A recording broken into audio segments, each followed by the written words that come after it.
I have good news and bad news. Bad news is you got to put up with me one more time. Good news is it's the last time you got to So for today anyway. We're going to talk a little bit about club governance, and you know, as I started thinking about that, I thought, well, you know, it's kind of crazy for me to be standing up here in front of a whole bunch of folks that have already been club presidents, and obviously have already been successful club presidents, or you wouldn't be sitting where you are now.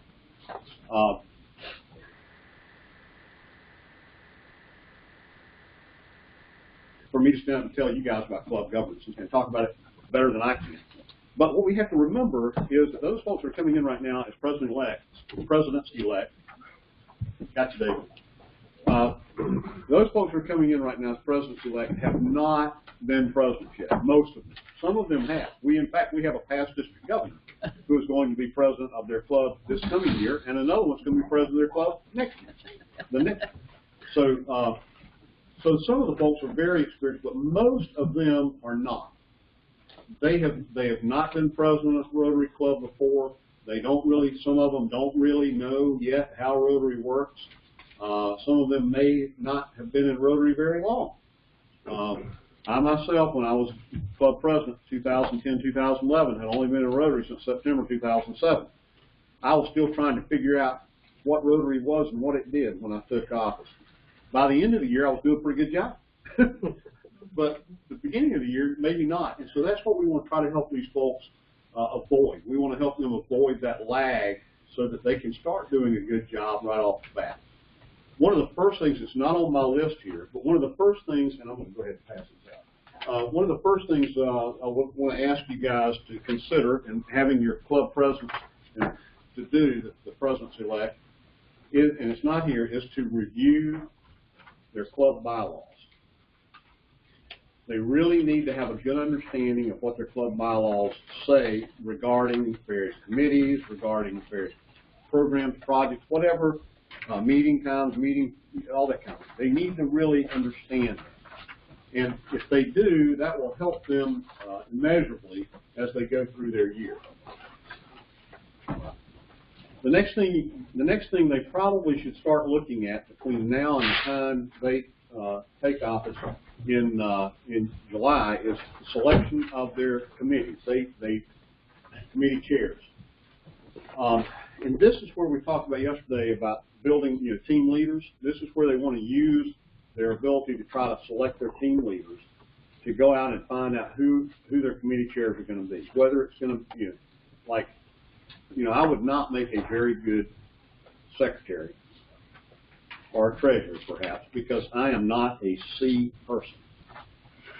Okay, so look at those kinds of things and see where you can find the right folks and help them understand that that's one of the things they should be doing now. The other thing is to name an administration committee. Now, a lot of you probably have not been aware that there is such a thing as an administration committee, but there is, and there could be, and it probably should be in the club. That committee is the committee that looks at, okay, what's the club doing? What are our members? How's our membership doing? What's our secretary doing? Set that up so that they are overseeing pretty much the operations of the club. It's the operational aspect of what's going on there. Johnny, what do you mean on your outline by minimal chair? Minimal, I should say minimal dash chair, secretary, treasurer. Oh, at a minimum, it should be those three people. Those three people. As a minimum, yeah, that probably didn't get that right. As a minimum, you should have the chair, the secretary, and the treasurer on that administration committee, overseeing the operations of the club. The next thing is board meetings. When I became president of the St. Andrews Columbia Club in 2010, board meetings were held occasionally. And sometimes they were announced as much as a day in advance. Okay? So I realized, and somebody told me this, and it wasn't something I came up with, but somebody else told me this early on and said, you really need to have regular board meetings. And I thought that sounded like a pretty good idea. So we established a board meeting every month. And when I told the board we were going to have a board meeting every month, they go, what? You're going to ask us to be? Yes, I'm going to ask you to be there every month. So, and I encourage them by bringing pizza to the board meeting, and we had the board meeting after hours, after work. And so some of that positive reinforcement that Gary was talking about, so come to the board meeting, you get pizza. And so that worked out pretty well. So the question is, why do you have them? And you have to help these presidents-elect understand that there are reasons you need to have those board meetings, and you all have been there. You can help them understand the whys of why it's important to have those meetings. You also can help them understand who. In some clubs, the board, it depends on the bylaws, the board may consist of just the committee chairs. Some have at-large members. Some have what they call directors. Various different members of the board, and that's why they need to understand their bylaws for their club too, so they know who should be on their board. How often? I don't know what your experience has been. I think monthly is a good thing, and I think that's, but you have to help them understand and choose what's right for them, how often. When they're going to have them. Some clubs have them immediately following a club meeting. Frankly, I think that can sometimes be a little bit difficult because you have people that need to get to work if it's a morning club, or people that need to get back to work if it's a lunch club. So if you can set up a time, or if you help your club set up a time to have those meetings after hours, I think that works really well. Sometimes you have conflicts with that as well. And then where? Go ahead and, if they will go ahead and establish, okay, this is where the meeting's going to be, this is when the meeting's going to be, this is how often we're going to meet, then the board knows that. They can get it on their calendar and make it work a lot better. Finances. The club president is responsible for the finances of the club. And they need to understand that. They need to understand that they are the folks who are going to have to answer if something, and so they need to be watching, keeping an eye on what's going on with finances. So it's a matter of setting a budget, helping establish a budget, keeping track, a little oversight there, and then an audit. The president of the club needs to make sure that an audit, it doesn't have to, I don't guess it has to be a CPA audit, but there needs to be an audit by someone other than the treasurer of the club's finances.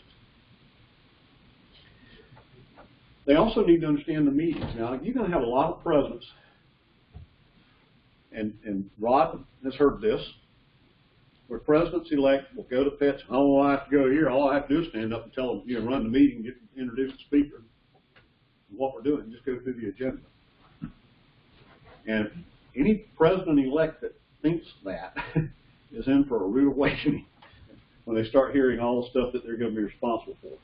And so some of those folks, you may look around at pets and see them sitting there with that deer in the headlights look. That's because they came in thinking all they were going to have to do is run the meeting. But you do want to help them understand how to run an effective meeting. You've been there. You've done that. And you've done it well, obviously, like I said, or you wouldn't be here. So help them understand that. Some of these folks just don't know. They've seen what's going on in their clubs, but that may not be the right way for a good meeting to take place. Many clubs have a good meeting on like it. Timing. Keeping order in the meeting. That can be really difficult because every club, just about, has the one person who is going to be disruptive in some way. Right, Lisa? They have them. And as an AG, I went around to 6 clubs in the area that Lisa now has, and I knew who they were after just going around like meeting there one time. Those folks, they can get the meeting totally off track if you're not careful. So the club president needs to know who those people are and how to deal with them. And of course, you want to help them understand that the meeting should be fun and help them figure out ways to do that. Club assemblies. Do you need to have club assemblies? Yes. Okay. How often? Once a quarter. At least once a quarter. 13 weeks in every quarter. That 13th week, if it's a fifth, because it's going to be a fifth something there, just that's a great time to go ahead and schedule it. To schedule it out for the year, help them understand it. They'll do that up front. Schedule it out for the year. People will understand. But there also has to be some fun involved in the club assembly, because if there's not, well, it's club assembly, I don't have to go today. you know, kind of thing like that. You don't want that happening, okay? That's also a great time, by the way. You know, we talked the other day about the board communicating back to the clubs to let them know what's going on. That's a great venue for that, to let the clubs understand. Here's what we've been discussing over the past couple of months as a board, and this is. I mean, you can obviously communicate that information other ways before that, but that's a really good time to also get some, as a sounding board, maybe get some information back from them. You also want to help the club president understand how to prepare for the district governor visit. They need to understand the protocol. They need to understand that David does not want a gift from this club. He's got all the Rotary mugs and pens and all that stuff. That he can't write enough to use up all the ink and all the pens he's received, or he can't drink enough coffee to use all the cups. So he doesn't need any of that kind of stuff. But what D.G. David may prefer, and I don't know yet what his preference is going to be, but it may be he'd like to see a donation card, not in his name, in honor of him, but in the club's name, so the club gets credit for it, because he didn't need the credit for it. Okay. He's already got his major donor pin, so it doesn't help. So, you see what I'm saying? And those kind of, maybe it's a donation of polio. Maybe, you know, maybe it's, you know, a book in your, if you're doing a little, what those free little libraries or something like that. You know, maybe it's a book or something in one of those. There are different things, but he doesn't want that. So the recognition is there.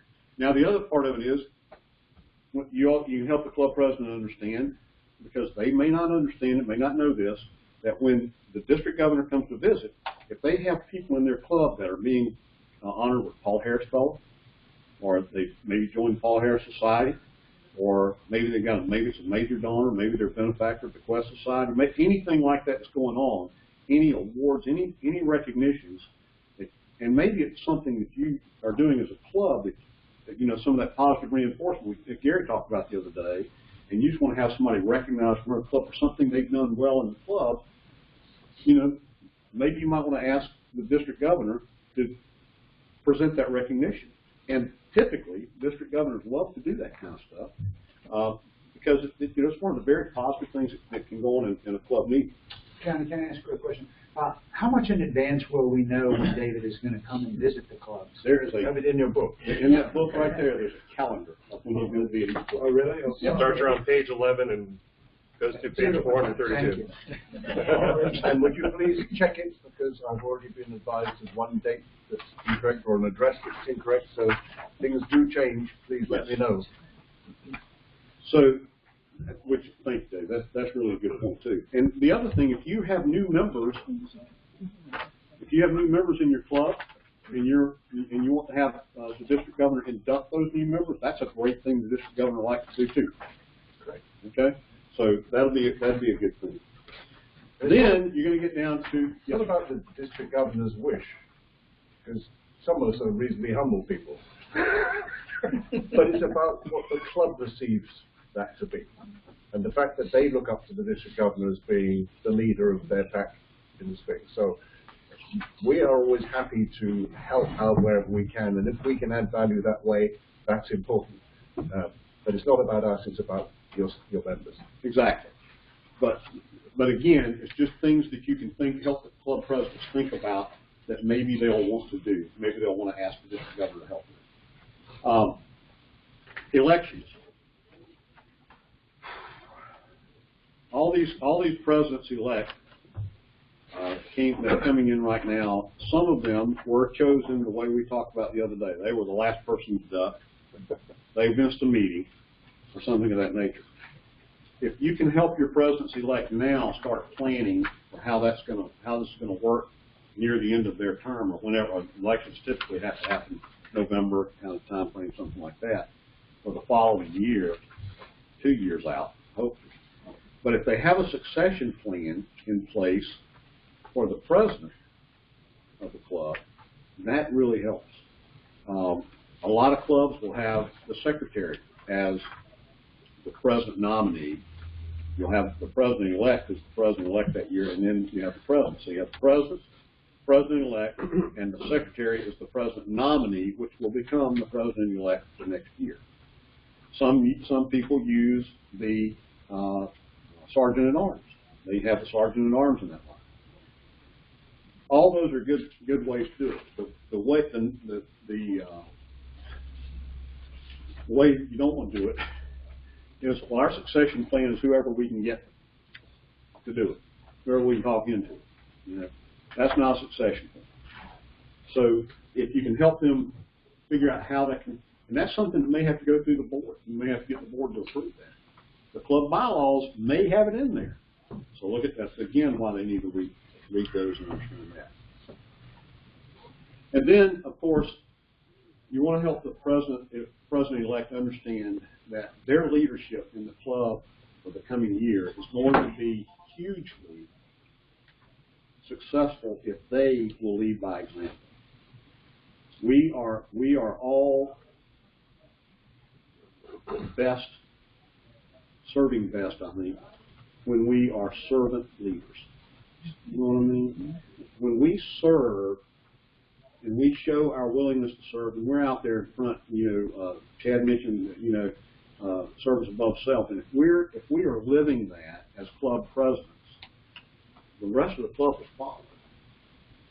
But if we're trying to get this person, that person, everybody to go do things, and we're not doing things, that doesn't send a very strong message to the club that service above self is really important to that club president. So if you can help them understand that leading by example is going to be a huge benefit not only to them but to their club, then they'll find that they're going to be more fulfilled in doing that themselves when they start serving. They'll find it just works that way. In fact, Rotary's early motto, the first motto in Rotary, and Rotary still has two mottos, many of you don't know that. But the primary motto, obviously, serves above self. The secondary motto was the early one, which said, he profits most who serves best. That was later changed to one profits most who serves best, to accommodate the fact that we now have women in Rotary. That profit does not necessarily, and is really never intended to be, a financial profit. It's intended to be a personal satisfaction, the feeling you get. I mean, don't you all get a great, when you see somebody that you've helped and you enjoy that they're experiencing from it? So that's how we can do that. But it also comes out in other examples I have been, like attendance, service, member recruitment, membership, foundations, fundraising, planning, and goal setting, and enthusiasm, all those district event support, district training support, making sure that you're going to go as club president, or they're going to go as club president, sends a message to the rest of the club. This is important. We all need to be participating. So those are the kind of things that I think we understand. We know that, and we kind of think, well, they'll know that, but they won't. So that's why we wanted to go over this session this morning, to help you remember what to set their expectations for and how you can help them start off understanding how to run the club as opposed to figuring it out by the end of the term. Questions? Comments? Thank you all very much. Thank you.